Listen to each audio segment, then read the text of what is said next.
நாம் செய்திக்குள் கடந்து போவதற்கு முன்பாக ஒரு பாடலை பாடி நாம் செய்திக்குள் கடந்து போகலாம். இயேசு என் பரிகாரி, இன்ப இயேசு என் பரிகாரி. இயேசு என் பரிகாரி, இன்ப இயேசு என் பரிகாரி, என் ஜீவிய நாட்களெல்லாம் என்ப ராஜா என் பரிகாரி, என் ஜீவிய நாட்களெல்லாம் என்ப ராஜா என் பரிகாரி. என்ன துன்பங்கள் வந்தாலும், என்ன வாதைகள் நீந்தாலும், என்ன துன்பங்கள் வந்தாலும், என்ன வாதைகள் நீந்தாலும்,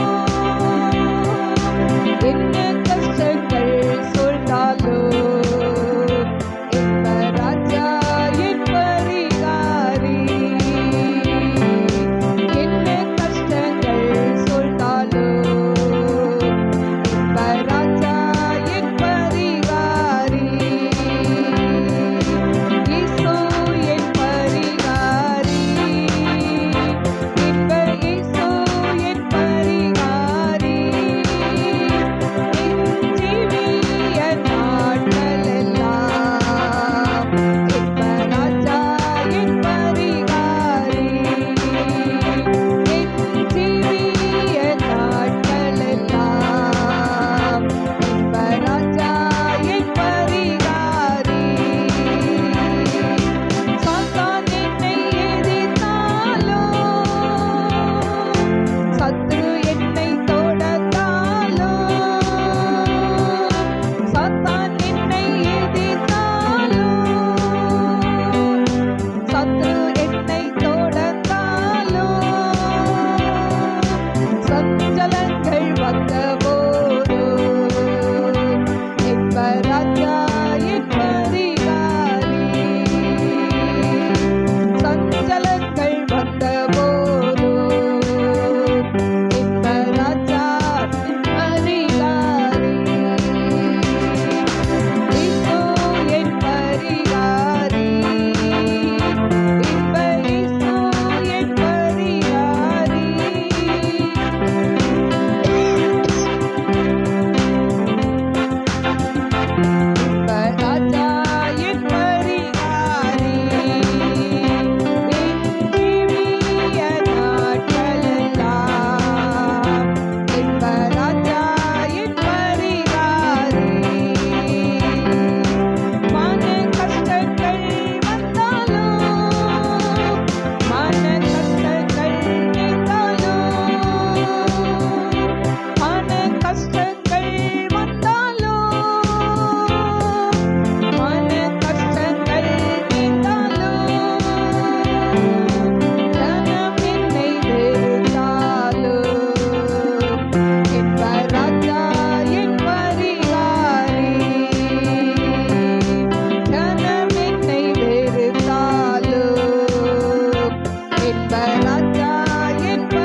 தட்டி ஆண்டரை மகிமைப்படுத்துவோமா? அவர்தான் நம்முடைய பரிகாரி. ஹல்லேலூயா. இந்த உலகத்துல யார் இருந்தாலும் யார் இல்லாவிட்டாலும் தேவனின் பரிகாரி. ஹல்லேலூயா. ஊரபா லபா ரபோ ஷல்பிஹோதனை கரபா. ஆண்டவரே, இந்த நாளிலையும் கூட கத்தாவே வந்திருக்கிற உம்முடைய அன்பு பிள்ளைகளை கண்ணோக்கி பாருங்கப்பா. ஆன்லைன்ல யூடியூப்ல பார்க்கிற பிள்ளைகளை கண்ணோக்கி பாருங்க. என்னென்ன தேவையோடு ஆண்டவரே அப்பா இந்த வார்த்தைகளை கேட்டுக்கொண்டு இருந்தாலும் ஏசப்பா நீங்க உம்முடைய வல்லமையை அனுப்புங்க டாடி. ஐ ஷல் பி ஹோதரை லக்தி நாக்கரபா ஊரிபி கரபா தீபா லபூரியான் ஷல் பி ஹோதனை ரகந்தரால ரபி கரபா தீபா ரபா கரபா ஐ கம் ரிபி அதரை கன் ஷல் ரபி கரபா தீபா ரபா கரபா ஊரிபி கரபா தீனமா கரபா. என் மகளே ஊரா பௌலியா கரபா, அநேக காரியங்களை குறித்து கலங்கி இந்த இடத்துல வந்து அமர்ந்து இருக்கிற, உன் எதிர்காலத்தை குறித்து ஒரு கேள்விக்குறியோடு வந்திருக்கிற ரிபா லக்கன்யா ரோலியா சம்மாரி ஹதனை ஊரிபி கம் தியாரபோலா ரபி கரபா. எல்லாரும் உன்னை வெறுத்து ஒதுக்கினாலும் நான் உன்னை வெறுக்காத தேவன், நான் உன்னோடு கூட இருக்கிறேன். ஐ நூரி ஹதனை ஷல்பி ஹோதனை கரபா. நான் உன்னை உள்ளங்கையில் வரைந்திருக்கிறேன், நீ சோர்ந்து போகாதே. ரிபா லஹதனை ரூபா கரபா தீரபா கரபா ஊரிபி கரபா தீரபா கரபா ஊரிபி கமன் ஷல்பி ஹோதனை கரபா தீரபா கரபா தீலா கன்ஷலோ மேரா தூபா லக்கன் மியாதரை கரபா. அநேகருடைய கடன் பிரச்சனைகள் ரிபா கரபி ஹோதனை ரிகந்தரால ரபி கரபா ஒரு மலையை போல உங்களுக்கு தெரியுது. ஆனா கர்த்தர் அந்த மலைகளை தகர்த்து போட அவர் வல்லவராய் இருக்கிறார். அது பனியை போல உனக்கு லகுவாகும் என்று கர்த்தர் சொல்கிறார். ரீதோலை அசமாரி ஹதனை காற்றையும் காண மாட்டாய், மழையும் காண மாட்டாய், வாய்க்கால்கள் நிரப்பப்படும், உன் தேவைகள் அதிசயவிதமாய் ஆச்சரியவிதமாய் நான் சந்திப்பேன் என்று கர்த்தர் சொல்கிறார். வாழ்க்கையில எல்லாம் உடைஞ்சி போய் நொடிஞ்சு போய் ஒண்ணுமே இல்லை, இனி எப்படி வாழ்வது, நான் எப்படி உயர்வது, என்னுடைய எதிர்காலம் என்ன என்று கேள்விக்குறியோடு நீ இந்த இடத்துல அமர்ந்து இருக்கலாம். ஆனால் கர்த்தர் சொல்கிறார் ரீபா லக்கன் மிஹோதனை ஊரிபி கரபா, நீ முந்தினவைகளை நினைக்காதே, பூர்வமானதை சிந்திக்காதே, நான் உனக்கு புதிய காரியத்தை செய்வேன், அது இப்பொழுதே தோன்றும் என்று கர்த்தர் சொல்கிறார். ரீசம் ரிஹோதனை ரக்கந்தரால ரபி கரபா ரீபா கரபா தீலா பௌரி அம்தரால ரபி கரபா. ஆண்டவரே, இந்த நாள்ல வந்திருக்கிற ஒவ்வொரு பிள்ளைகளுக்கும் ஆண்டவரே நீங்க அடைக்கலமாய் ஆறுதலாய் அனுகூலமாய் நீர் இருக்கிறபடினால ஸ்தோத்திரிக்கிறேன். ஆண்டவரே, குழந்தை இல்லாத பிள்ளைகளுக்கு குழந்தை பாக்கியத்தை கொடுங்கப்பா. ஆண்டவரே, பிசினஸ்ல ஆண்டவரே முன்னுக்கு வர முடியாதபடி இருக்கக்கூடிய எல்லா மாந்திரிக கட்டுகள் உடையட்டும் ஆண்டவரே. ரியா ஷப்லிஹோதனை கரபாம். நன்றி ஆண்டவரே. அப்பா, அடிமை சிலுவை நிழலுக்குள்ள மறைத்து கொண்டு நீங்க பேசுங்க டாடி. ஒரு மனுஷனுடைய சத்தத்தை அல்ல, தேவ சத்தத்தை பிள்ளைகள் கேட்கட்டும். இயேசுவின் நாமத்தில் கேட்கிறேன் பிதாவே, ஆமென். கர்த்தருடைய பரிசுத்த நாமத்துக்கு ஸ்தோத்திரம். இந்த நாள்ல வந்திருக்கிறவங்க அனைவருக்கும் ஆண்டவராக இயேசு கிறிஸ்துவின் நாமத்தில் என் நன்றியை தெரிவித்துக் கொள்கிறேன். ஆன்லைன்ல பார்க்கிற ஒவ்வொருத்தருக்கும் ஆண்டவராக இயேசு கிறிஸ்துவின் நாமத்தில் என் நன்றியை தெரிவித்துக் கொள்கிறேன். கருமையான தெய்வ பிள்ளைகளே, கர்த்தர் உங்களை மேன்மையாக வைப்பார். இந்த ஹெட்டிங்ல நம்ம பார்க்க போறோம். வாசிப்போம். செப்பனியா 3:20. செப்பனியா 3:20. அக்காலத்திலே உங்களை கூட்டிக் கொண்டு வருவேன், அக்காலத்திலே உங்களை சேர்த்து கொள்ளுவேன்.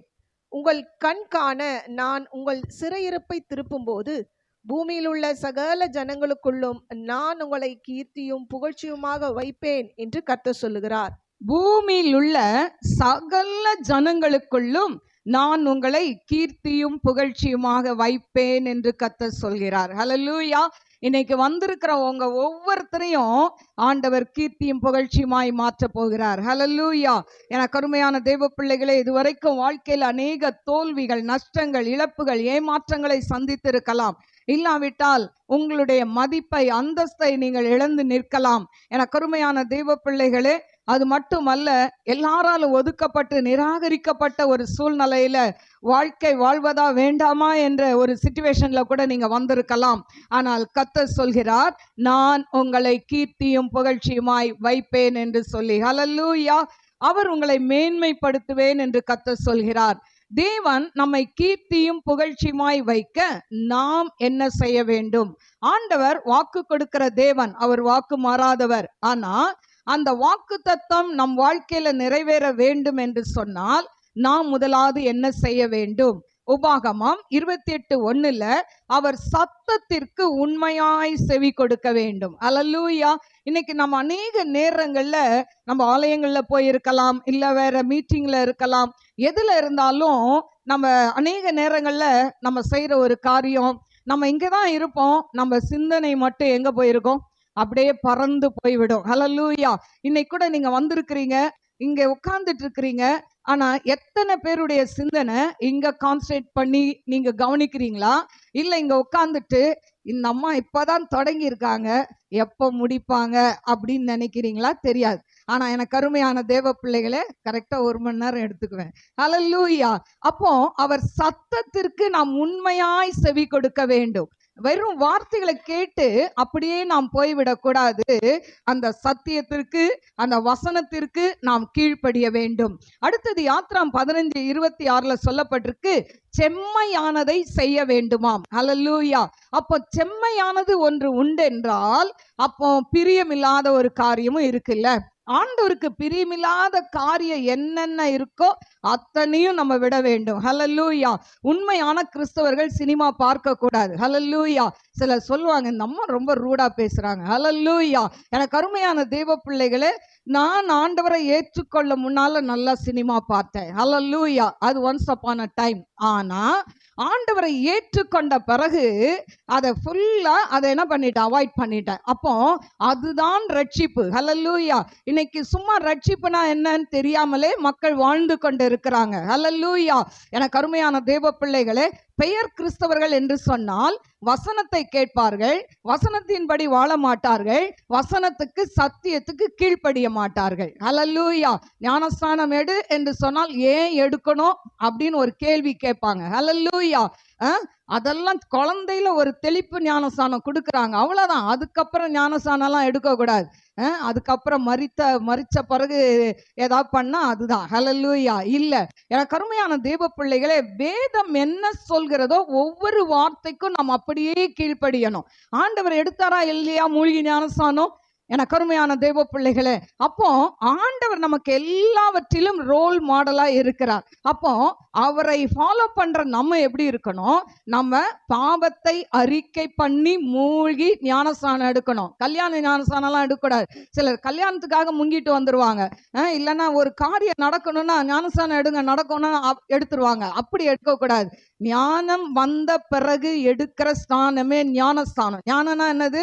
நான் செய்யறது தப்பு, நான் செய்யறது அக்கிரமம், பாவம், இதை ஃபீல் பண்றீங்க பாத்தீங்களா? இதை அப்படியே போய் மனுஷர்கிட்ட சொல்லவே வேண்டாம், என் ஏசப்பா கிட்ட சொன்னீங்கன்னா போதும். அவர் நம்முடைய பாவங்களை நம்முடைய முதுகு பின்னால் எரிந்து போடுகிற தேவன், கடலின் ஆழத்தில் எரிந்து விடுகிற தேவன். கடலுக்குள்ள ஒண்ணு போனா கண்டுபிடிக்க முடியாது, முதுகு பின்னால இருக்கிற ஒன்னையும் கண்டுபிடிக்க முடியாது. எனக்கு அருமையான தேவ பிள்ளைகளே, அதனால நம்ம அப்பா கிட்ட சொன்னா போதும், ஏசப்பா நான் இவ்வளோ பாவம் செய்திருக்கேன். நீங்க மனுஷங்கிட்ட போய் சொன்னீங்கன்னா அடுத்த நேரம் நீங்க நல்லா ஆகி நீங்க நல்லா கடவுளுக்குள்ள இருக்கும் போது சொல்லுவாங்க, உன்னை பத்தி எனக்கு தெரியாதா, நீ எப்படிப்பட்டவன் தெரியாதா, எப்படிப்பட்டவள்னு தெரியாதா, அப்படிலாம் பேசுவாங்க. நீங்க மனுஷட்ட உங்க பாவங்களை சொல்லவே வேணாம், ஏசப்பா கிட்ட சொல்லுங்க. அவர் யாருக்கிட்டையுமே உங்க சீக்கிரட்டை சொல்லாத ஒரு நபர் யாருன்னா இயேசு கிறிஸ்து மட்டும்தான். ஹல்லேலூயா. நான் தான் என் பேத்திங்களுக்கு சொல்வேன், உனக்கு பெஸ்ட் ஃப்ரெண்ட் யாருன்னு கேட்டா ஜீசஸ்னு சொல்லு. ஹல்லேலூயா. அவர்கிட்ட ரகசியத்தை சொல்லு. அவர் மட்டும்தான் அந்த ரகசியத்தை வேற எங்கேயும் லீக் அவுட் பண்ண மாட்டாரு. உன் ஃப்ரெண்டுன்னு அவகிட்ட நீ போய் நீ பேசி அவகிட்ட ஏதாவது சீக்கிரட்டா சொன்னீன்னா உன்கிட்ட சண்டை போட்டவொன்னா அத்தனையும் டமால்னு வெடிச்சிருவாங்க.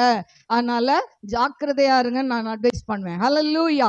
அப்படிதான் எல்லாருக்கும், பெரியவங்களுக்கும் அப்படிதான், தாய்மார்களுக்கும் அப்படிதான், சகோதரர்களுக்கும் அப்படிதான். நம்மளுடைய சீக்கிரட் எல்லாம் சொல்லக்கூடிய ஒரே இடம் உங்க வீட்டுக்காரர் கிடையாது. ஹல்லேலூயா. உங்க மனைவி கிடையாது. மனைவி கிட்ட சொன்னாலும் ஒரு நாள் சமயம் வாய்க்கும் போது கரெக்டா போட்டு காமிப்பாங்க, நீங்க இப்படி தானே. அதே மாதிரி கணவன்கிட்ட சொன்னீங்கன்னா அவங்களும் பாரு, நீ இப்படி தானே, உன்னை பத்தி தெரியாதா, நீ இப்படிதான். இதனால கணவன்கிட்டயும் சொல்லாதீங்க, மனைவி கிட்டையும் சொல்லாதீங்க, ஏசப்பா கிட்ட மட்டும் உங்க சீக்ரெட் எல்லாம் சொல்லுங்க. அவர் எல்லாம் நம்ம சொல்றது அத்தனையும் கேட்பார். ஹல்லேலூயா. இப்போ பிரியமில்லாதெல்லாம் விடணும். எதெல்லாம் பிரியமில்லாதது? நான் சொன்ன சினிமா, சீரியல், யூடியூப்ல பார்க்குற வேண்டாத ஆபாச படங்கள், இன்னும் அநேக காரியங்கள், கேம்ஸ் தப்பா? தப்பே கிடையாதுங்க. கிரவுண்டுக்கு போங்க, நல்லா ஓடுங்க, பால் விளையாடுங்க, எல்லாம் பண்ணுங்க, கிரிக்கெட் ஆடுங்க, எல்லாம் செய்யுங்க. கேம்ஸ்ன்னுட்டு இன்னைக்கு நம்ம எதுல உட்கார்ந்துட்டு இருக்கோம்? நம்ம செல்போன்ல எல்லாம் உட்கார்ந்துட்டு இருக்கோம். அது எவ்வளவு கெடுதல்ல. பத்தாவதுக்கு பிள்ளைங்க கையில தொந்தரவே பண்ணக்கூடாதுன்னு சகோதரிமார்கள் கையில என்ன பண்ணிடுறோம், அந்த மொபைலை கொடுத்துறோம். நீ எப்படின்னா என்னை மட்டும் டிஸ்டர்ப் பண்ணாத. நாளைக்கு அது சொல்லும், அம்மா நீ ஒரு பக்கம் இரு, என்னை டிஸ்டர்ப் பண்ணாத, நான் மொபைல் பார்க்கணும் அப்படின்னு சொல்லும். ஹல்லேலூயா. அதனால சகோதரிமார்கள் வளர்க்கும் போது கரெக்டா மொபைல் போனை கொடுத்து வளர்க்காதீங்க. ஹல்லேலூயா. கண்ணு போயிடும், பிள்ளைங்களுக்கு பிரெயின் இதுவாயிரும், நிறைய பிரச்சனை இருக்கு. அதனால இன்னைக்கு பிள்ளைங்க சோடா புட்டி கண்ணாடி போடுதுன்னா காரணம் அவங்க தாய் தான். ஹல்லேலூயா. அதனால பிள்ளைங்களை வளர்க்கும் போதே கவனத்தோட வளருங்க.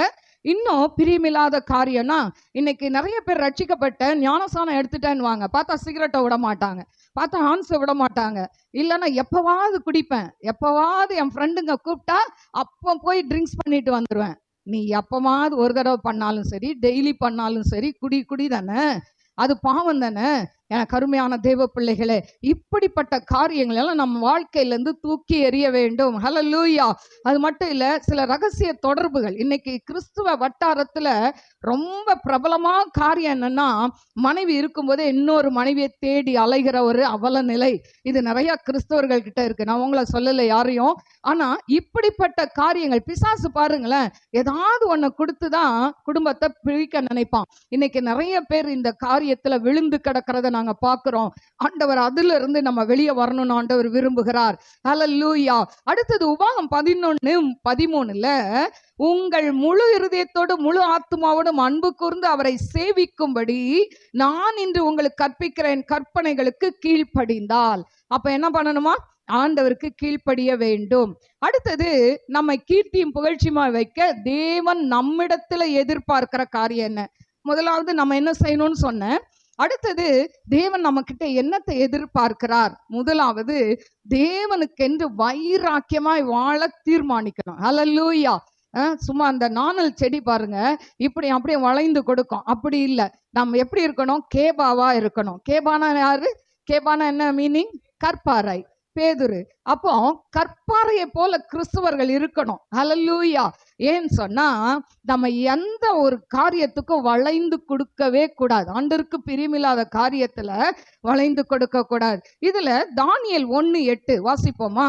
தானியேல் ராஜாவின் போஜனத்தினாலும் அவர் பானம் பண்ணும் திராட்சை ரசத்தினாலும் தன்னை தீட்டுப்படுத்தலாகாதென்று தன் இருதயத்தில் தீர்மானம் பண்ணி கொண்டு தன்னை தீட்டுப்படுத்தாதபடி பிரதானிகளின் தலைவனிடத்தில் வேண்டிக் கொண்டான். பாருங்க, பிரதானிகளின் தலைவனிடத்தில் வேண்டிக் கொண்டான். ராஜாவுடைய சாப்பாடு வேண்டான்றாரு. இவங்க எல்லாருமே, அதாவது தானியேல், சாத்ராக், மேஷாக், ஆபேத்நேகோ, இவங்க எல்லாரும் பாபிலோனுக்கு சிறைப்பட்டு கொண்டு வரப்பட்டிருக்காங்க. இவர்கள் ஒரு கைதி, இவர்கள் ஒரு அடிமை. ஆனா இவங்களெல்லாம் நல்லா அழகா இருக்கிறவங்க எல்லாம் ராஜ சமூகத்துல வந்து அவங்கெல்லாம் என்ன பண்றாங்க, அதாவது அவங்களுக்கெல்லாம் சாப்பாடு கொடுத்து ஒரு நாள் ராஜா கூப்பிடும் போது அவங்க என்ன பண்ணணும்? போய் அவங்க, அதாவது அவர் கேட்கிற கேள்விக்கு பதில் சொல்லணும். இப்படிப்பட்ட சூழ்நிலையில என்ன பண்ணாங்க? இவர் போறாரு, பார்க்கிறாரு, எனக்கு ராஜா போஜனம் வேணாம். ராஜாவுடைய போஜனம் அந்த விக்கிரங்களுக்கு படைக்கப்பட்டு ராஜா சாப்பிடுவார். ஹல்லேலூயா.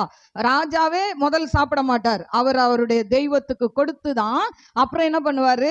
அந்த போஜனத்தை அவர் சாப்பிடுவார். அதனால அவர் தீட்டுப்படலாகாதுன்னு தன் இருதயத்தில் தீர்மானம் எடுத்துக்கொண்டான். ஹல்லேலூயா. நம்ம எத்தனை தடவை நம்ம இந்த சாப்பிட்ற விஷயம்தான், சின்ன விஷயம்தான், ஆனா நம்ம அதை கடைப்பிடிக்கிறோமா? எல்லாருமே வேலைக்கு போறீங்க, வேலை செய்யற இடத்துல என்ன பண்ணுவாங்க? படைத்ததை கொண்டு வந்து கொடுப்பாங்க. சொல்லும்போது சொல்லுவாங்க, நாங்க படைக்கவே இல்லைங்க, இவ்வளோண்டு தான் எடுத்து அங்க முன்னால வச்சோம், இதெல்லாம் படைக்கல, படைச்சதை உங்களுக்கு கொடுக்க மாட்டோம். உண்மைதான், கொடுக்க மாட்டாங்க. ஆனா நம்ம ஒரு பானையில சோறு ஆக்கும்போது அதுல வெந்துச்சான்னு சொல்லி ஒரு பருக்கு எடுத்துதான் நசுக்கி பார்ப்போம். அப்படிதானே?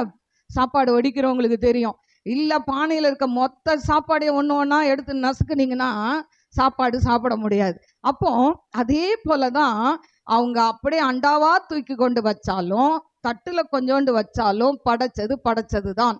அப்போ முதலாவது நம்ம எதுல தீர்மானம் எடுக்கணும்னா, அப்பா நான் படைச்சதை சாப்பிட மாட்டேன்.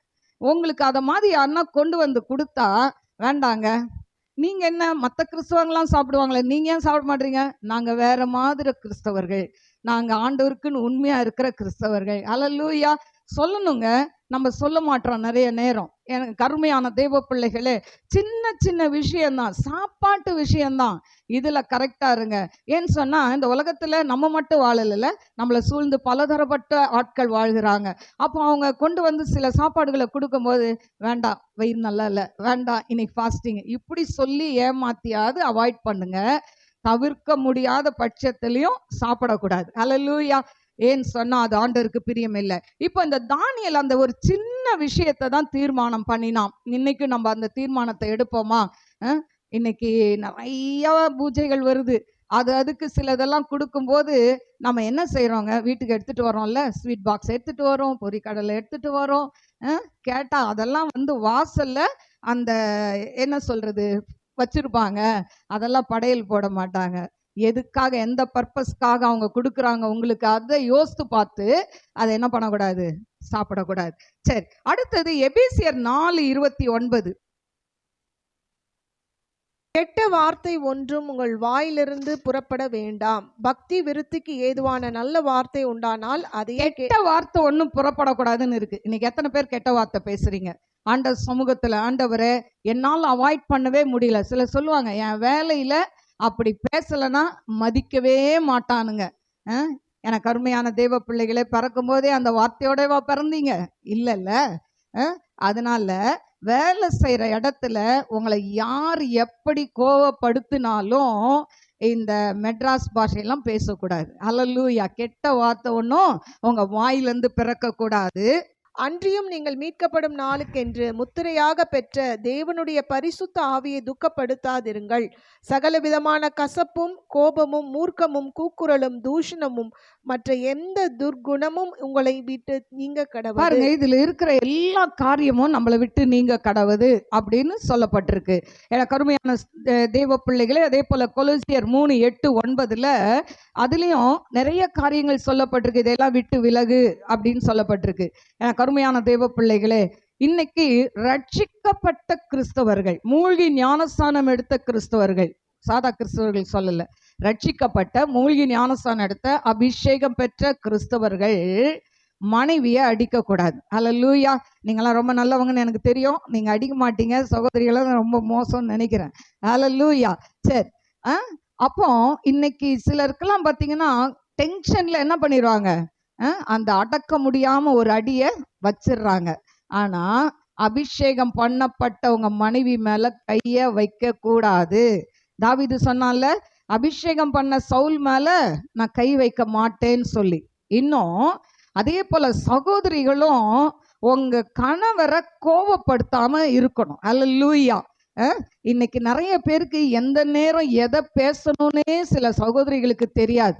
அவர் அப்பதான் களைச்சி வீட்டுக்கு வந்து அப்பாடான்னு உட்காரலான்னு இருக்கும்போது, ஏங்க கேஸ் தீர்ந்து போச்சு அப்படின்னு சொன்னீங்கன்னா அவர் கேஸா பத்தி எறிவாரு. அதனால எதை எப்போ பேசணும் அப்படின்னு ஏசப்பா கிட்ட ஞானத்தை கேளுங்க. ஹல்லேலூயா. அப்போ இப்படிப்பட்ட சில காரியங்கள் இருக்கிறதுனால வீட்டில் என்ன ஆயிடுது, சண்டை வந்துடுது. சிலர் நிறைய பேர் கிளம்புவாங்க, கிளம்புற நேரம் சண்டை வந்து வீட்டில் உட்காந்துருவாங்க, சர்ச்சுக்கு வரமாட்டாங்க. இப்படி எல்லாம் பிசாசு அநேக காரியங்களை கொண்டு வரும். அதனால நம்ம என்ன பண்ணணும், நம்ம காலையில் எழுந்த உடனே ஒரு சின்ன ஜெபம் பண்ணிடணும். ஏசப்பா, எங்க குடும்பத்துல என்ன வரக்கூடாது, பிரச்சனை வரக்கூடாது, போராட்டம் வரக்கூடாது அப்படின்னு சொல்லி நீங்க ஜெபம் பண்ணிட்டீங்கன்னா ஆண்டவர் என்ன பண்ணுவாரு, அந்த காரியத்தை ஆண்டவர் சரி பண்ணிடுவார். சரி, இப்போ தீர்மானம் எடுத்ததுனால அவனுக்கு கிடைச்ச ஆசீர்வாதம் என்னன்னா, இந்த தானியேலுக்கு இப்ப சாப்பிட மாட்டேன்றான், பருப்பு மரக்கறி மட்டும்தான் வேணும்ன்றான். சரின்னு அவரு, ஐயோ ராஜா நீ மெலிஞ்சிட்டீன்னா என்னை திட்டுவாரே, இல்லை இல்லை நாங்கள் நல்லா இருப்போம். அப்போ பாருங்க, இவங்களுக்கு 10 நாள் எங்களுக்கு டைம் கொடுங்க, 10 நாள் வெறும் பருப்பு மரக்கறியை மட்டும் கொடுங்க, எங்க முகத்தை பாருங்க அப்படின்னு சொல்றாங்க. ஆனா சரின்னு பிரதானி என்ன பண்ணிட்டான், சரின்னுட்டான். ஆனா தானியேல் 1:15 சொல்லப்பட்டிருக்கு, முகம் களையுள்ளதாயும் சரீரம் புஷ்டியுள்ளதாயும் காணப்பட்டதாம். ராஜாவுடைய சாப்பாடெல்லாம் சாப்பிட்டு நல்லா தண்ணியெல்லாம் அடிச்சு நல்லா கறி மீன் எல்லாத்தையும் தின்னு அவங்க முகம்லாம் வத்தலும் சொத்தலுமா இருக்கு. ஹல்லேலூயா.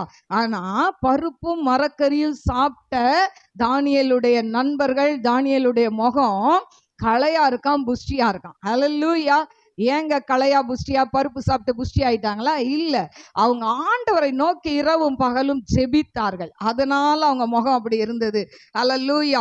அடுத்தது தானியேல் 1:17 தானியேலை சகல தரிசனங்களையும் சொப்பனங்களையும் அறியத்தக்க அறிவுள்ளவனாக்கினார். பாருங்க, ஒரு சின்ன காரியத்தை தான் அவன் அவாய்ட் பண்ணான். இந்த சாப்பாடை சாப்பிட மாட்டேன், ஆனா ஆண்டவர் பாருங்க எத்தனை ஆசீர்வாதங்களை கொடுக்கிறார். அப்போ அதாவது சகல சொப்பனங்களையும் எல்லாத்தையும் அறியத்தக்க ஞானத்தை கர்த்தர் கொடுக்கிறார். அது மட்டுமல்ல, 1:20 10 மடங்கு சமர்த்தனாய் ராஜா பார்க்கிறார். எல்லாரையும் கூட்டு வந்து விசிட் பண்ணி எல்லாத்தையும் கொஸ்டின் கேட்கும்போது இவங்க பண்ற அந்த ஆன்சர் எல்லாரை காட்டிலும் இவங்க 10 மடங்கு ஞானமாய் இருந்தார்கள் என்று சொல்லப்பட்டிருக்கிறது. எனக்கு அருமையான தேவ பிள்ளைகளே, இது எதனால வந்தது? ஒரே ஒரு சாப்பாட்டை சாப்பிட மாட்டேன், இதை சாப்பிட்டு என்னுடைய ராஜாவை நான் தீட்டுப்படுத்த மாட்டேன், தீட்டுப்படுத்தலாகாது என்று சொல்லி தன் இருதயத்தில் அவன் தீர்மானம் பண்ணினான் என்று சொல்லப்பட்டிருக்கு. எனக்கு அருமையான தெய்வ பிள்ளைகளே, இப்படி இந்த காரியம் நடக்கும் பொழுது தானியேல் 2:5-6 வாசிப்போமா? ராஜா கல்தேயருக்கு பிரயுத்தரமாக, என்னிடத்திலிருந்து பிறக்கிற தீர்மானம் என்னவென்றால், நீங்கள் சொப்பனத்தையும் அதன் அர்த்தத்தையும் எனக்கு அறிவியாமற் போனால் துண்டித்து போடப்படுவீர்கள், உங்கள் வீடுகள் எருக்களங்களாக்கப்படும். சொப்பனத்தையும் அதன் அர்த்தத்தையும் தெரிவித்தீர்களே ஆகில் என்னிடத்தில் வெகுமதிகளையும் பரிசுகளையும் மிகுந்த கனத்தையும் பெறுவீர்கள். ஆகையால் சொப்பனத்தையும் அதன் அர்த்தத்தையும் எனக்கு தெரிவியுங்கள் என்றான். பாருங்க, இப்ப நேபுகாத்நேச்சார் என்ன பண்றாரு? அவருக்கு ஒரு கனவு வருது, சொப்பனம் வருது. இப்போ நமக்கு எல்லாருக்குமே கனவு வரும், சொப்பனம் வரும். நம்ம என்ன பண்ணுவோம்? நமக்கு புரியலன்னா மற்றவங்கிட்ட சொல்லி இது என்ன அர்த்தம்னு கேட்போம். ஆனால் இந்த ராஜா என் சொப்பனத்தையும் சொல்லணும், விளக்கத்தையும் சொல்லணும் அப்படின்னு ஒரு கட்டளை போடுறாரு. உடனே அந்த நாட்டில் இருக்க எல்லா மந்திரவாதிகள், எல்லா சாஸ்திரிகள் எல்லாரும் வராங்க. வந்துட்டு அவங்க சொல்றாங்க, ராஜா நீங்க கண்ட கனவை சொல்லுங்க, நாங்க என்ன பண்றோம்? விளக்கம் சொல்றோம். இல்ல, நீங்க சொப்பனத்தையும் விளக்கத்தையும் சொல்லாட்டா உங்களையெல்லாம் கொலை செஞ்சிருவேன் அப்படின்னு அவர் மிரட்டின உடனே, இப்போ ஞானிகளை எல்லாம் கொலை செய்யணும்னு சொல்லும்போது அதுல தானியேலும் அடங்குவான்.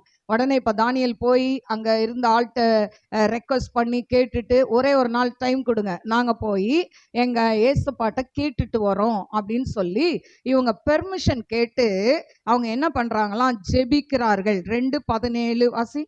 பின்பு தானியேல் தன் வீட்டுக்கு போய் தானும் தன் தோழரும் பாபிலோனின் மற்ற ஞானிகளோடு கூட அழியாதபடிக்கு இந்த மறைபொருளை குறித்து பரலோகத்தின் தேவனை நோக்கி இரக்கம் கேட்கிறதற்காக அனனியா, மிஷாவேல், அசரியா என்னும் தன்னுடைய தோழருக்கு இந்த காரியத்தை அறிவித்தான். பாருங்க, ஃப்ரெண்டுங்களை எல்லாம் கூட்டு போய் என்ன பண்றான்? ஜெபிக்கிறான். ஜெபிக்கும் போது நடுராத்திரில அவருக்கு என்ன வருது? வெளிப்பாடு வருது. ஹல்லேலூயா. இன்னைக்கும் நம்ம வாழ்க்கையில கூட ஒரு பிரச்சனைகள், போராட்டங்கள் வரும் பொழுது நம்ம அதை நினைச்சு அழுது கலங்கி அப்படியே பெட்ல படுத்து புரளாம, இது எதனால வருது? நம்ம என்ன பண்ணணும்? தேவனிடத்துல விசாரிக்கணும். ஆண்டவர் அப்ப சொல்லுவார், அம்மா இந்த இடத்துல இந்த பிரச்சனை இருக்கு அப்படின்னு ஆண்டவர் அழகா டீட்டெயிலா காமிப்பார். ஹல்லேலூயா. அப்ப தானியேல் செய்தது போல நம்மளும் ஜெபிக்கணும். இப்ப பாருங்க, மறைப்பொருள் வெளிப்படுத்தப்பட்ட உடனே போய் ராஜா கிட்ட சொல்றாரு. ராஜாக்கு ஒரே சந்தோஷம். அவன் வெகுமதிகளை எல்லாம் கொடுக்கறான். அது மட்டுமல்ல, தானியேல் 2:46 வாசிப்போமா? அப்பொழுது ராஜாவாகிய நேபுகாத்நேச்சார் முகம் குப்புற விழுந்து தானியேலின் வணங்கி அவனுக்கு காணிக்கை செலுத்தவும் தூபம் காட்டவும் கட்டளையிட்டான். பாருங்க, கொலை செய்ய போறான்னா இப்ப என்ன பண்றான்? காணிக்கையை கொடுத்துட்டு தூபம் காட்டுறான். கடவுளாவே மாத்திட்டான் தானியேல. அப்போ எனக்கு அருமையான தேவ பிள்ளைகளே, ஆண்டவர் இன்றைக்கு உங்களை கீர்த்தியும் புகழ்ச்சியுமாய் வைப்பேன்னு சொல்றாரு. ஆனா ஆண்டவர் சொன்ன அந்த வார்த்தைக்கு நம்ம என்ன செய்யணும்? சிலதெல்லாம் விடணும். ஹல்லேலூயா. தானியேல் அந்த ஒரு சின்ன விஷயத்தை விட்டான். சாப்பிட மாட்டேன், நான் அவ்வளவுதான். ஆண்டவர் அவனுக்கு எவ்வளோ ஆசீர்வாதங்களை படிப்படியா கொடுக்கிறாரு. அது மட்டும் இல்ல, எல்லாரையும் கொலை செய்யணும்னு இருந்தான். ஆனா இவன் சொன்ன அந்த வார்த்தையின்படி எல்லாரும் தப்பிச்சுக்கிட்டாங்க. ஹல்லேலூயா. அவன் கடைசியில காணிக்கையும் கொடுத்து தூபம் காட்டவும் ஆரம்பிச்சிட்டான். அடுத்தது 48-49. பின்பு ராஜா தானியேலை பெரியவனாக்கி அவனுக்கு அநேகம் சிறந்த வெகுமதிகளை கொடுத்து அவனை பாபிலோன் மாகாணம் முழுவதுக்கும் அதிபதியாகவும் பாபிலோனில் உள்ள சகல ஞானிகளின் மேலும் பிரதான அதிகாரியாகவும் நியமித்தான். தானியேல் ராஜாவை வேண்டிக் கொண்டதின் பேரில் அவன் சாத்ராக்கையும் மேஷாக்கையும் ஆபேத் நேகோவையும் பாபிலோன் மாகாணத்துக்கு காரியங்களை விசாரிக்கும்படி வந்தான். தானியேலோ என்றால் ராஜாவின் கொலு மண்டபத்தில் இருந்தான். பாருங்க எவ்வளோ பெரிய காரியம் பார்த்தீங்களா?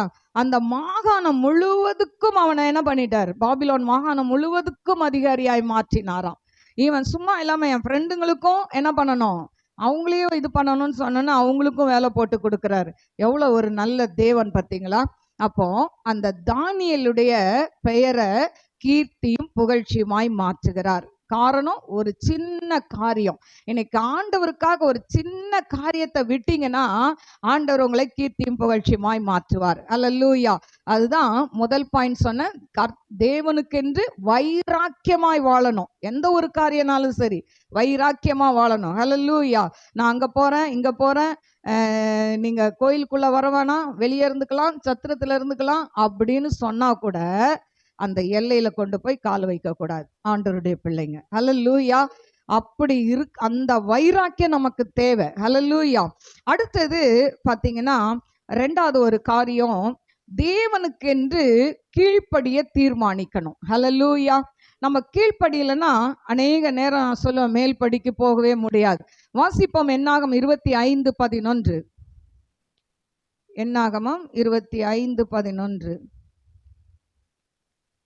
நான் என் எரிச்சலில் இஸ்ரவேல் புத்திரரை நிர்மூலமாக்காதபடிக்கு ஆசாரியனாகிய ஆரோனின் குமாரனான எலியேசாரின் மகன் பினகாஸ் என் நிமித்தம் அவர்கள் நடுவில் பக்தி வைராக்கியம் காண்பித்ததினால் இஸ்ரவேல் புத்திரர் மேல் உண்டான என் உக்கிரகத்தை திருப்பினேன். பாருங்க, இந்த இடத்துல பினகாஸ் என்கிற ஒருத்தன் எழுந்து நிற்கிறான். ஆரோனுடைய மகன் எலியாசார், எலியாசாருடைய மகன் இந்த பினகாஸ்.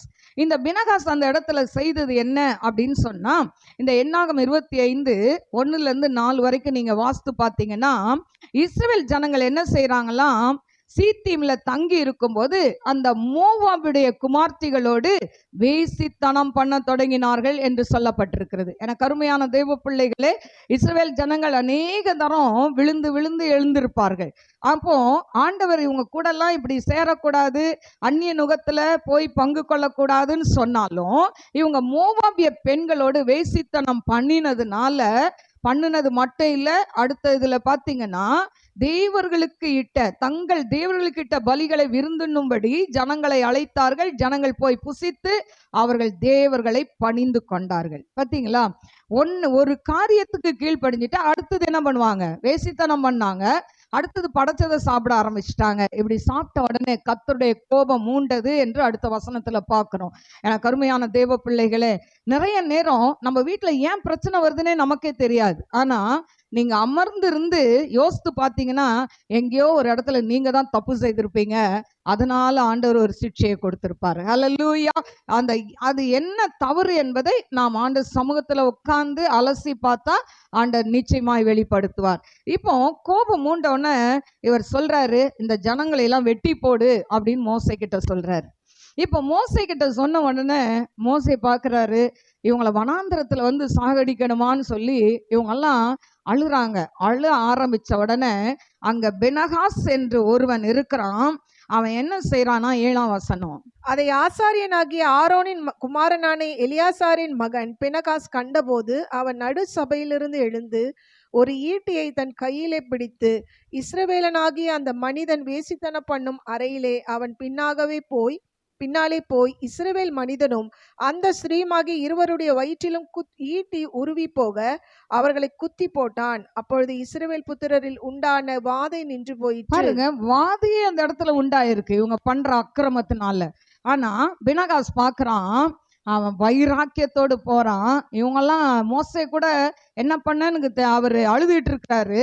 இவன் போறான், ஈட்டியை கொடுத்து எடுத்துட்டு போய் 2 பேர் வயிற்றுலையும் குத்தி சாகடிச்சிட்டான். அது யாருன்னு சொன்னா 14ஆம் வசனத்துல, மீதியானிய ஸ்ரீயோட குத்துண்டு செத்த இஸ்ரவேல் மனிதனுடைய பேர் சிம்ரி. அவன் சல்லுவின் குமாரனும் சிமியோனியரின் தகப்பன் வம்சத்தில் பிரபுமாயிருந்தான். குத்துண்ட மீதியானிய ஸ்ரீயின் பேர் கஸ்பி. அப்போ இவங்க 2 பேரும் ஒரே நாள்ல என்ன பண்ணிட்டாங்க, ஈட்டியை குத்தி சாகடிச்சிட்டாங்க. இன்னைக்கு அப்படி சாகடிக்க மாட்டுறாங்களே, இல்லை?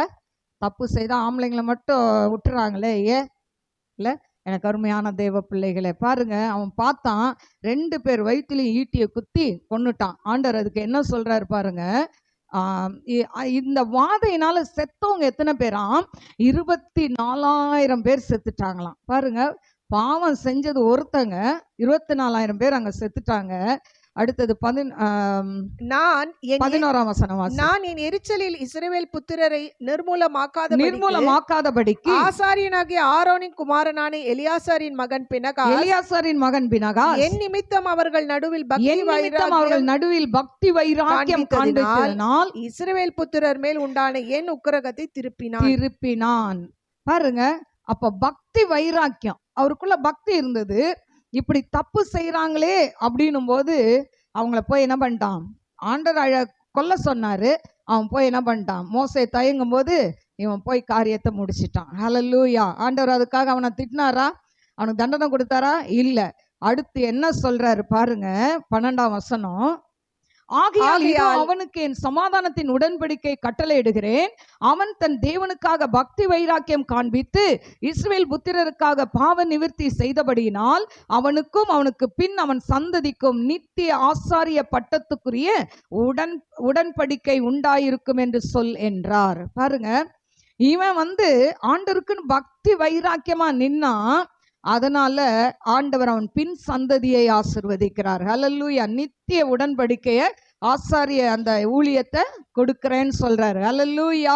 அப்போ இவன் பக்தி வைராக்கியமா இந்த காரியத்தை, தேவனுக்கு பிரியமில்லாத காரியத்தை ஒழித்ததுனால ஆண்டவர் இவனுக்கு அவனை என்ன பண்றாரு? ஆண்டவர் அவனுக்கு அவனை கீர்த்தியும் புகழ்ச்சியுமா வைக்கிறார். என்னன்னா அவர் என்ன பண்றாரு? அந்த இடத்துல அப்ரிஷியேட் பண்றார்.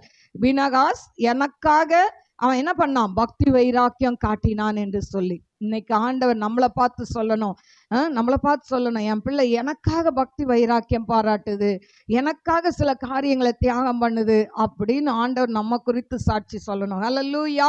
எனக்கு அருமையான தேவ பிள்ளைகளே, 3வது ஒரு காரியம், கர்த்தருக்கென்று பரிசுத்தமாய் வாழ்வேன்னு தீர்மானம் எடுக்கணும். இது ரொம்ப கஷ்டம் இல்ல? பரிசுத்தமாய் வாழணும்.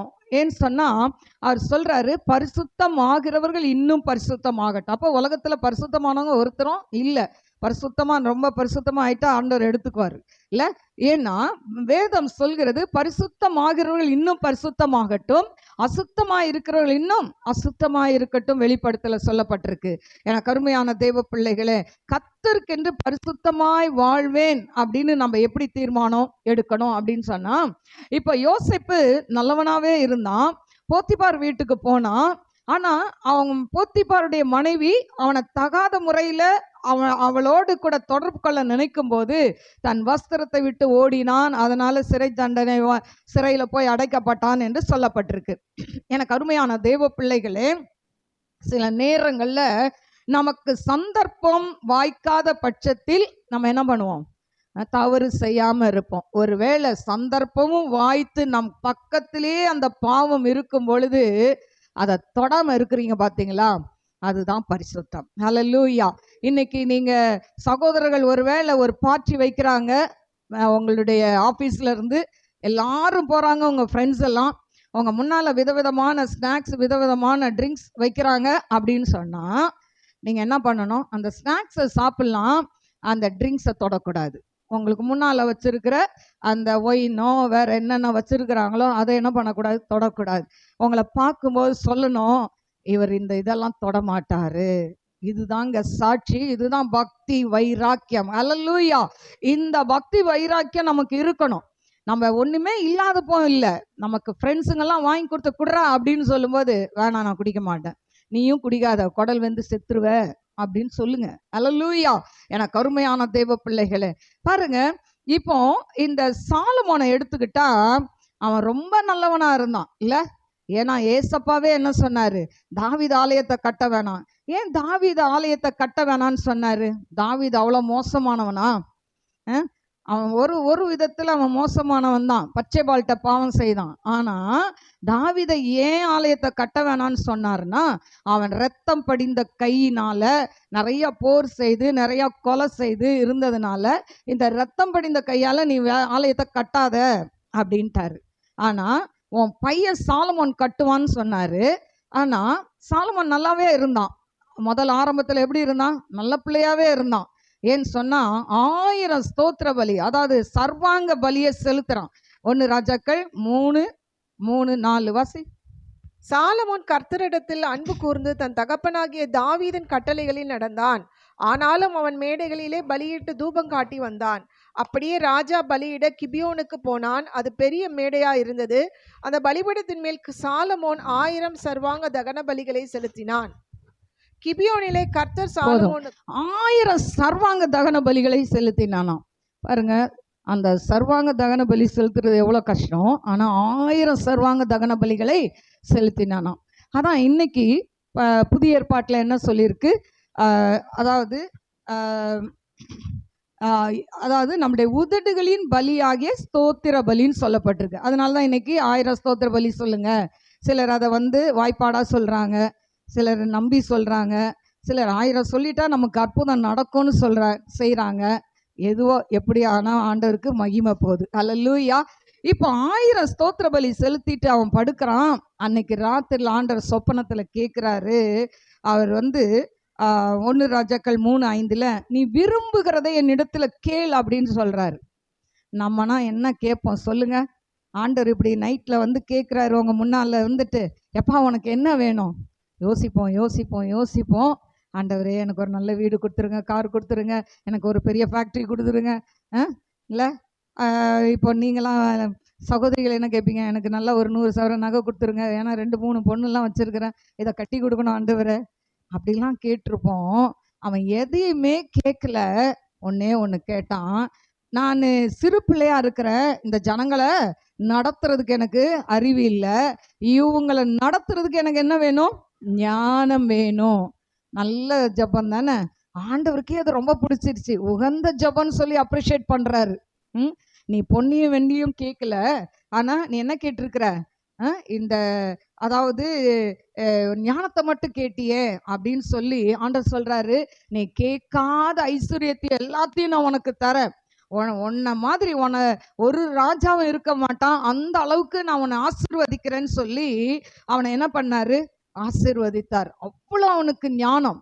அப்போ அவனுக்கு ஒரு டெஸ்ட் வருது. இப்போ ஞானத்தை இப்போ நமக்குள்ள கூட சில வரங்கள் இருக்கும், நமக்கு தெரியாது. எனக்கெல்லாம் ஆரம்பத்தில் பார்த்தீங்கன்னா பேய் ஓட்டுற வரம் இருக்குன்னு தெரியாது. ஆரம்பத்தில் போகும்போது ஒரு அம்மா கிட்ட எக்கு தப்பா மாட்டிக்கிட்டேன். அவங்க நல்லா தலையை விரிச்சு போட்டு ஆடினாங்க. 10க்கு 10 வீடு, இந்த பக்கம் பீரோ, இந்த பக்கம் கட்டில். இந்த அம்மா நல்லா ஆடுறாங்க, நல்லா ஃபேட்டாக இருப்பாங்க. நானும் எங்கள் அம்மாவும் போய் மாட்டிக்கிட்டோம். சும்மா ஜெபம் பண்ண தான் போனோம்.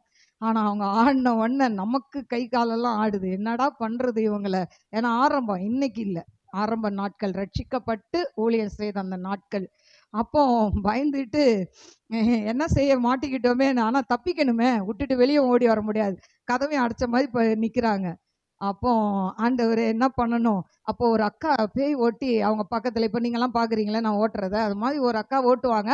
அவங்க ஸ்தோத்திரம் சொல்லுவாங்க, பைபிளை கையில் வச்சுட்டு சோத்திரன்னு. அந்த அளவுக்கு பயந்தாங்கொல்லி.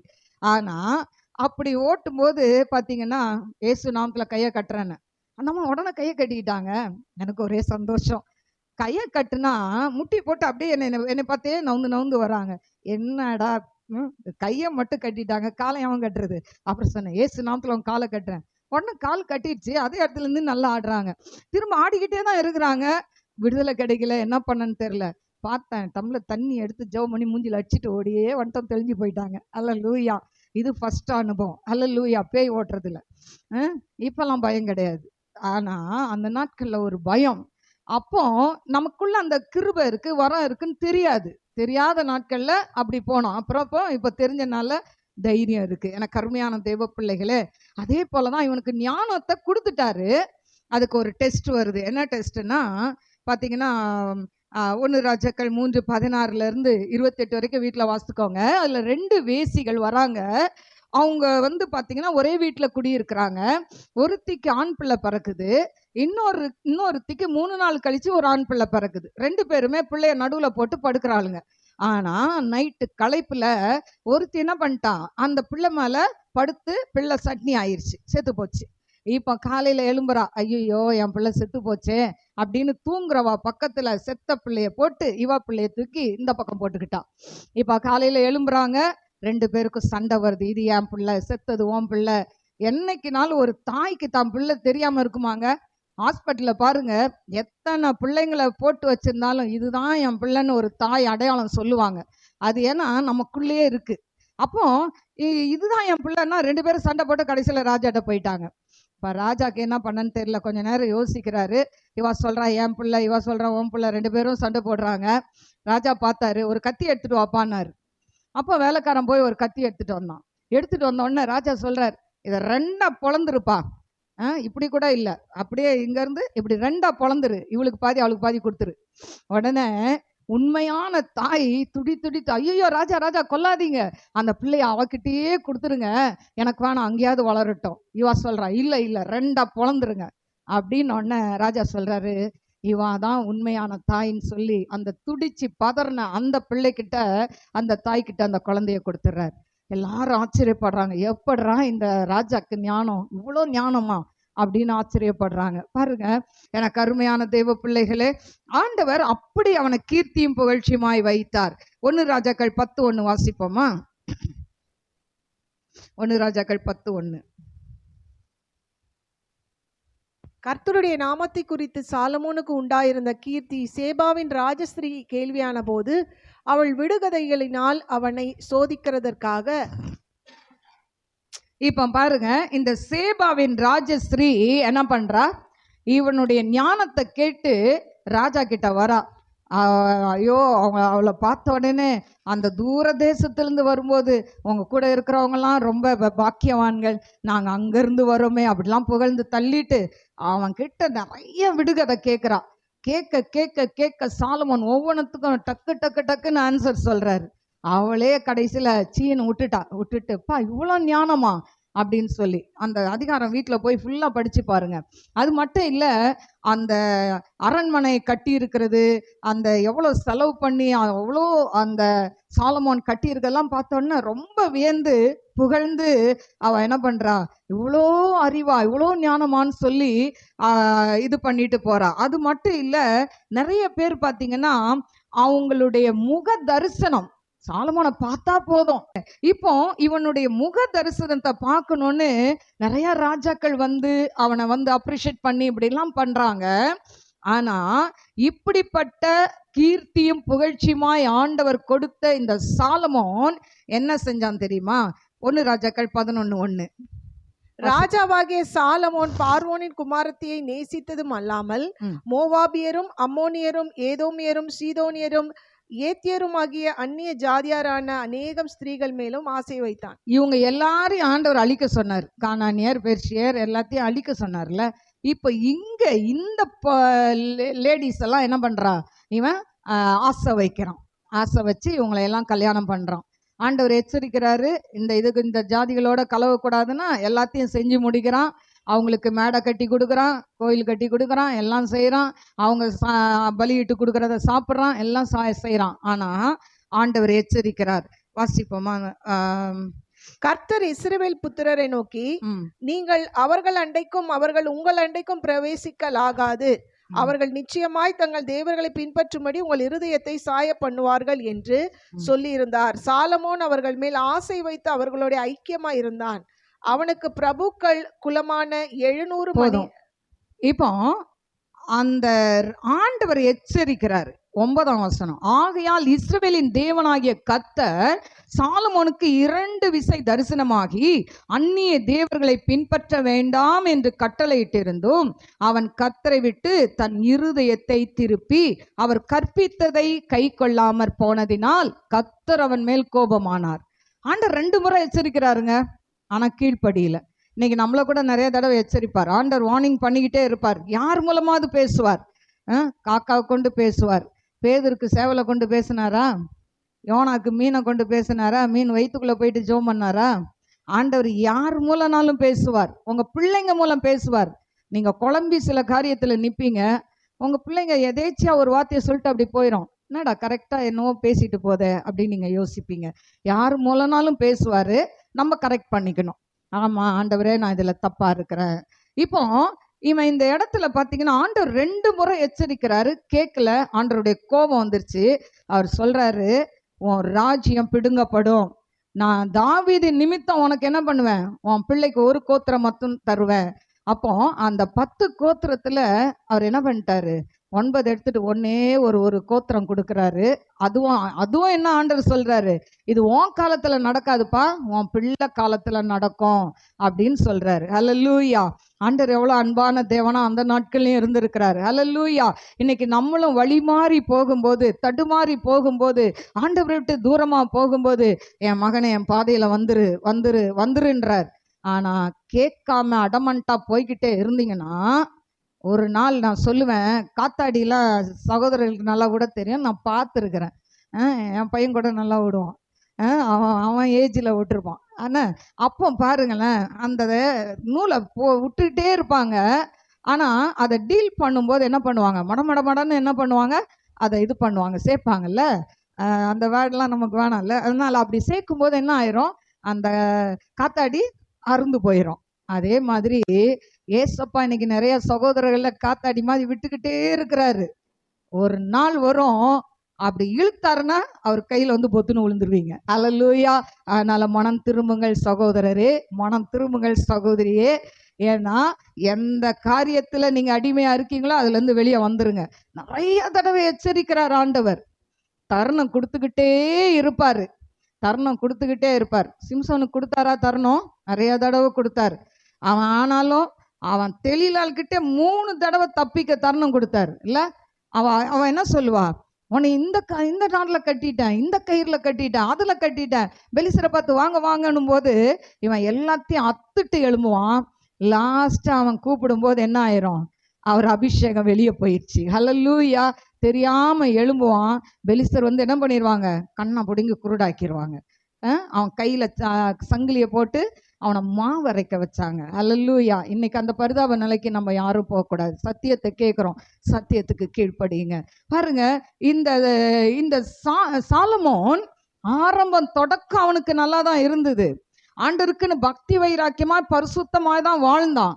ஆனா பணம் சேர சேர, பதவி சேர சேர, புகழ் சேர சேர அவன் வாழ்க்கை மாறி போனது. ஹல்லேலூயா. இன்னைக்கு நம்ம அந்த ஆண்டவருக்கென்று கடைசி வரைக்கும் நம்ம எப்படி இருக்கணும், பக்தி வைராக்கியமா இருக்கணும். இன்னும் ஒன்றை சொல்லி நான் முடிச்சிடுறேன். அடுத்தது, இப்போ ஃபர்ஸ்ட் நான் என்ன சொன்னேன், முதல் பாயிண்ட் கர்த்தருக்கென்று வைராக்கியமா வாழணும். செகண்ட் பாயிண்ட் கீழ்ப்படியணும். Very good. 3வது பரிசுத்தமா வாழணும். 4வது அதாவது கர்த்தருக்கென்று ஊழியம் செய்வேன் அப்படின்னு தீர்மானிங்க. ஹல்லேலூயா. இன்னைக்கு எதுக்குங்க உங்களுக்கு ஆஸ்தி கொடுக்குறாரு, அந்தஸ்தை கொடுக்குறாரு, சொந்த வீட்டை கொடுக்குறாரு, நீங்க சொகுசா வாழ்றதுக்கா? இல்லையே. பாருங்க, நாங்க வாடகை வீட்டுல இருந்து எவ்வளோ நாள் ஊழியம் செய்தேன். இங்க வர வரைக்கும் வாடகை வீட்டுல 2017 வரைக்கும் வாடகை வீட்டுல இருந்தோம்னு நினைக்கிறேன். ஆமா, 2018 தான் இங்க கட்டிட்டு வந்தோம். 2017 வரைக்கும் எத்தனை இந்த மெட்ராஸ்ல எத்தனை டிசைன்ல வீடு இருக்குதோ அத்தனை டிசைனையும் பார்த்துட்டு வந்துட்டோம். ஏன்னா ஒவ்வொரு வாடகை வீட்டுக்கும் போவோம், கொஞ்ச நாள் நல்லா பேசுவாங்க எங்ககிட்ட, அப்புறம் பார்ப்பாங்க. நான் எங்கே போனாலும் சொல்லுவேன், ஜப கூட்டம் வைப்பேன், இவ்வளோ பேர் வருவாங்கன்னு சொல்லிடுவேன். சரிம்மா அதெல்லாம் ஒன்றும் இல்லை, பேய் ஓட்டுவேன், சரிம்மான்ருவாங்க.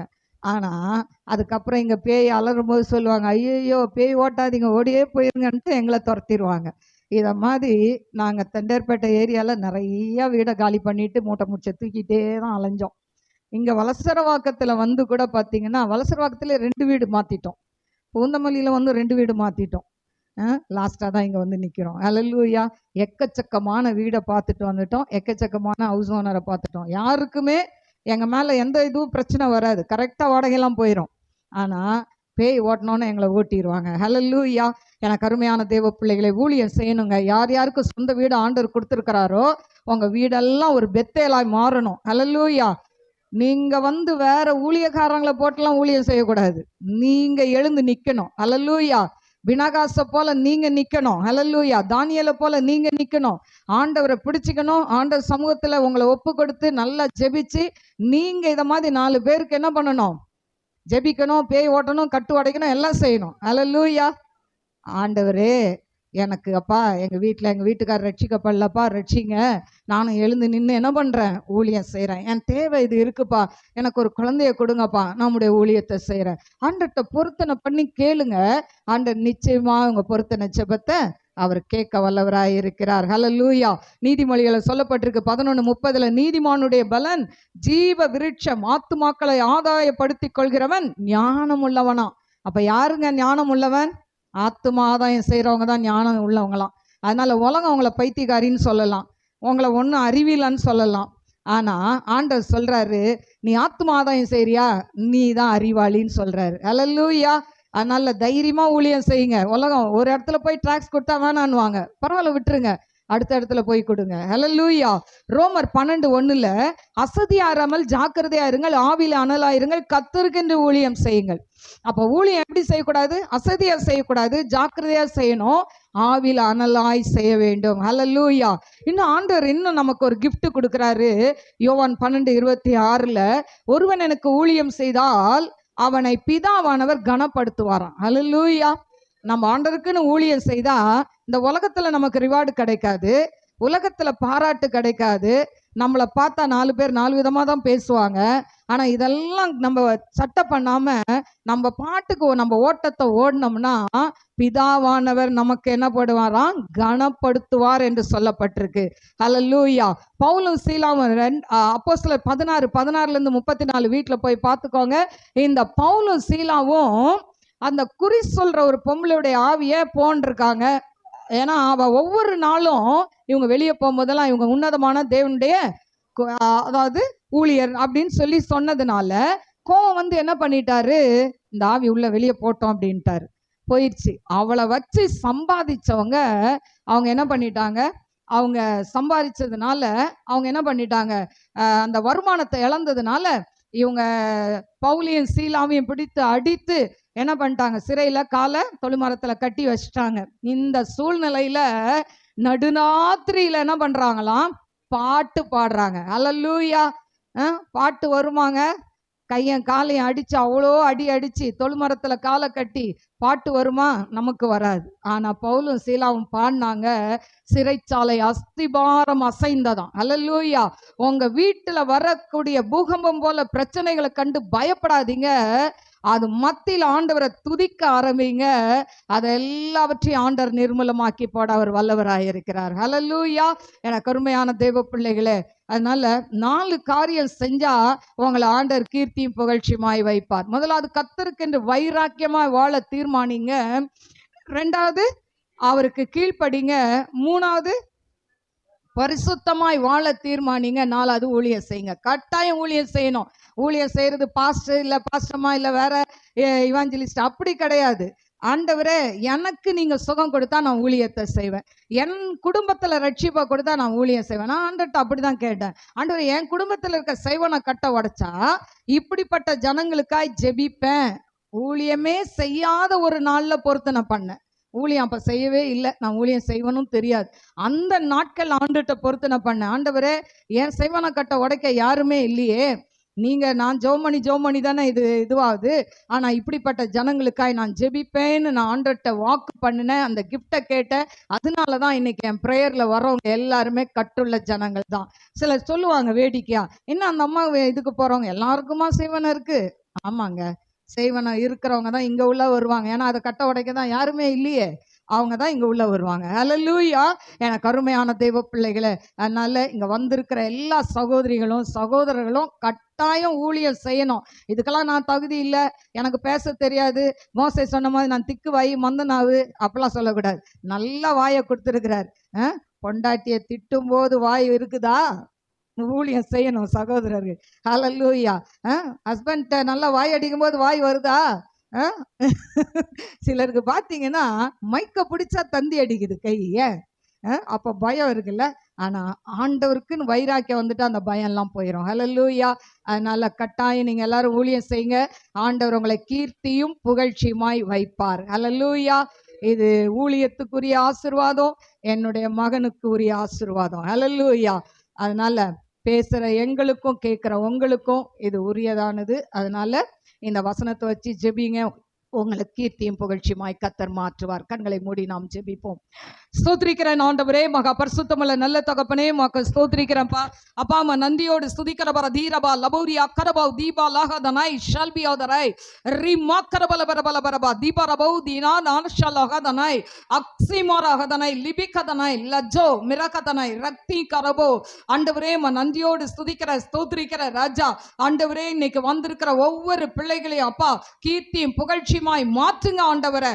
எதையெல்லாம் விடணுமோ ஆண்டவரை அதெல்லாம் விட்டு அப்பா உமக்கென்று பக்தி வைராக்கியம் நிறைந்த பிள்ளைகளாய் ஆண்டவரே, பரிசுத்தம் நிறைந்த பிள்ளைகளாய், ஊழியர் செய்கிற பிள்ளைகளாய், கர்த்தருக்கென்று வைராக்கியமாய் வாழக்கூடிய பிள்ளைகளாய் மாற்றுவீராக டாடி. இதை யூடியூப்ல பார்க்கிற பிள்ளைகளும் ஆண்டவரே அவர்களையும் நீங்க ஆசீர்வதிங்க ஏசப்பா. அப்பா நம்முடைய பிள்ளைகளுடைய வாழ்க்கையில என்னென்ன தேவைகள் இருக்கோ அத்தனை தேவைகளையும் நீங்க நிறைவேற்ற போறதுக்காய் ஸ்தோத்திரிக்கிறேன். அன்பின் கரத்துல நம்முடைய பிள்ளைகளை தாழ்த்தி ஒப்பு கொடுக்கிறேன். ஆசீர்வதிங்க இயேசுவின் நாமத்தில் கேட்கிறேன் பிதாவே, ஆமென். God bless you. God bless you.